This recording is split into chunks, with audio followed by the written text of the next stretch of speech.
नमस्कार सगळ्यांना. तर बघा, मी आता यूट्यूबवरती व्हिडिओ टाकते म्हणल्यानंतर माझ्या भाऊकीमध्ये किंवा पाहुण्यांमध्ये मला नावं ठेवणारे मला माहिती आहेच. पण किती दिवस दुसऱ्यांचा विचार करायचा, स्वतःसाठी कधी जगायचं. त्यामुळे मी आता विचार करायचं सोडून दिलेलं आहे, कारण प्रत्येकाला आपण खुश नाही ठेवू शकत ना.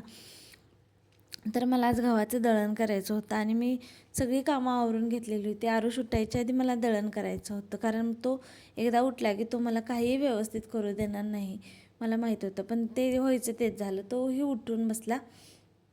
नंतर त्याला घेऊनच ते सगळे गहू नीट केले आणि गिरणीतून दळून घेतले. नंतर आज श्रावण संपत होता आणि नॉनव्हेज करायचं होतं संध्याकाळी ह्या तिघांसाठी. मी काही खात नाही, मी शाकाहारीच आहे.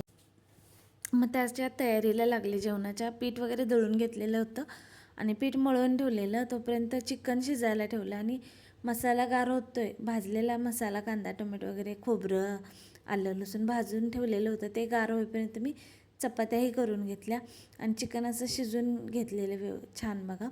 तर दुसऱ्या दिवशी एक जरा खरेदी करायची होती. त्यासाठी माझ्या बिशीमध्ये किती पैसे आहेत हे मी बघत होते, पण त्यामध्ये काही जास्त पैसे नाहीत निघाले. त्यामुळे पुढचं प्लॅनिंगही सगळं फिसकटलं होतं. तर काय चालायचं आता, इथेच एंड करते मी. भेटू नेक्स्ट व्लॉगमध्ये. बाय.